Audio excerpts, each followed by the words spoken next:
Hi everyone, welcome back to Shrimp Mania. Today I'm going to make my own food for my shrimp, and the first two products I'm going to use are baby spinach and curly kale. I just bought these products from my grocery store, and when you buy them, make sure they are organic. It's very important, guys, because when they are organic, that means there are no pesticides being used on these products, and that means they're safe for shrimps, because pesticides are very bad for shrimps. They can kill your shrimps very quick. So make sure you spend a little bit more money when you buy these products, and make sure the labels say organic.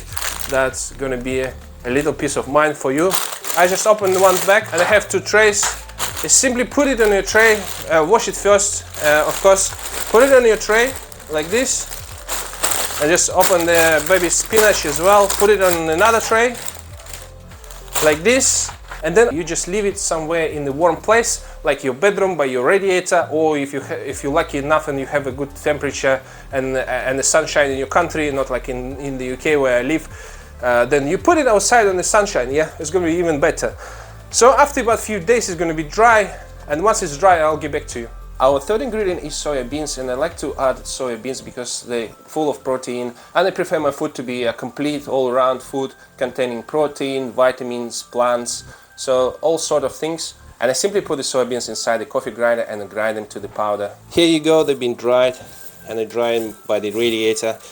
I prefer to dry them in a low temperature because I believe that high temperature might kill all the vitamins, so it's quite important to dry them maybe in the 30-40 degrees Celsius. You can use the oven and switch it on a low temperature like 40 degrees and wait maybe half a day until they dry. So the next step is to add them in the coffee grinder and grind them to the powder.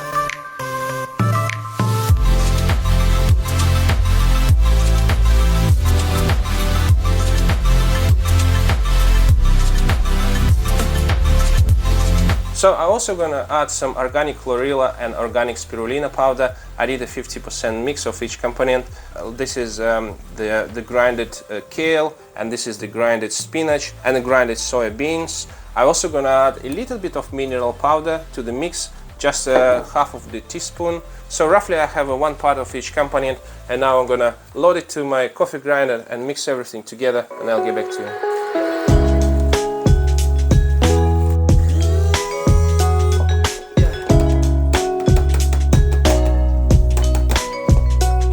We have our mix. I put it in this plastic container, and this mix contains a lot of awesome components which is good for shrimps. So let's get to the next step.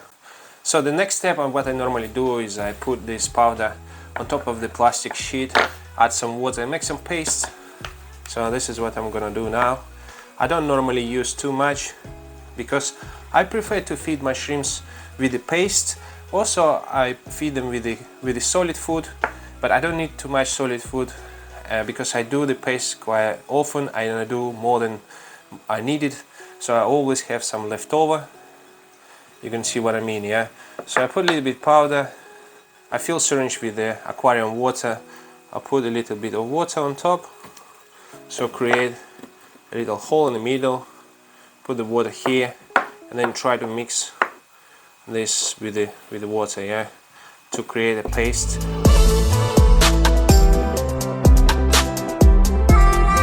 Then once we create the paste, I normally use like a credit card or any plastic card and create a thin layer on top of the plastic film. It's important to make it thin because if you do it thick, I don't normally use a high temperature to dry it, and if you do it thick, then it might rot, and it's happened to me before. So it's better to do it very thin, and once it's dry, it's going to be very easy to come out from plastic. That's why I do it on plastic. Don't do it on the glass or any surfaces because it's going to stick to the surface. So this is my experience. Okay, that's it. It's a very thin layer of that paste, and I just need to wait for maybe 1 day or maybe 2 days maximum to dry. As I mentioned, I don't use the temperature to dry it. You can put it in the oven for very low temperature, but make sure it's very low because the plastic can melt.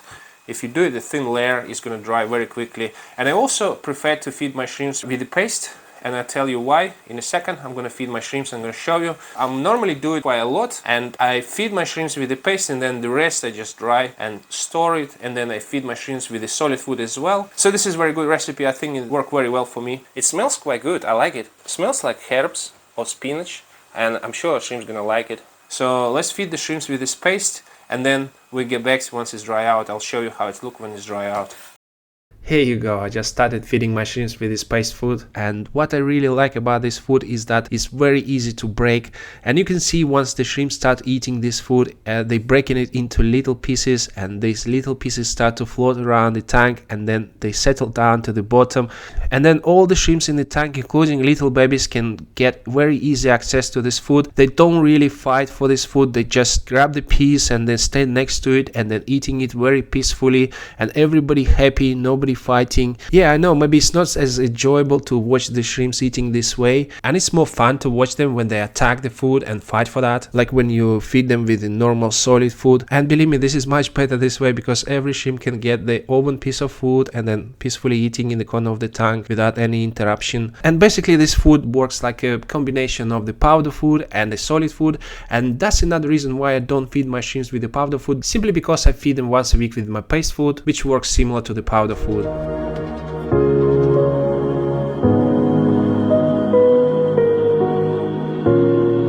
Okay, it's been a few days and our paste just dried, and you can see it's very thin and dry piece of food. Yeah, so we can now break it into little pieces and store it in an airtight container. Make sure it's airtight and make sure there's no moisture inside, because otherwise it can spoil very fast. So I use normally just little jar left from Shrimp King food.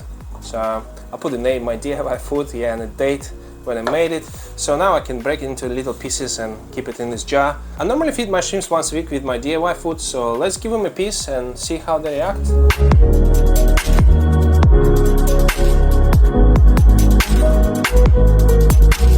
And now I'm just feeding my shrimps with dry food we just made, and take a look at them. They're very crazy about this food, but very like it. And this food is also very easy to break, not as easy as paste food, but it's still easy enough. And I very like it as well, because the shrimps can get very easy access to this food. It's maybe not as good as the powder food, but it's still kind of in the middle, because you can see that even juveniles don't need to fight for the food. They can just stay on a distance and catch these little particles. So here I was trying to create all-round food, like complete food, which contains lots of minerals, proteins and plants. And you can also improvise a little bit and create one food which contains more plants and another food which contains more protein, and you can easily replace any components here. You can use, for example, some dry vegetables like peas or carrots or sweet potato, for example, or whatever you think it works best for the shrimps. Sometimes, for example, I add some bee pollen or even dried bloodworms or tube worms just to add some animal proteins. And guys, let me know in the comments if you ever made your own homemade food for shrimps, and please share your recipe as well. I would be very interested to find out what other shrimp keepers are using to make their own homemade food.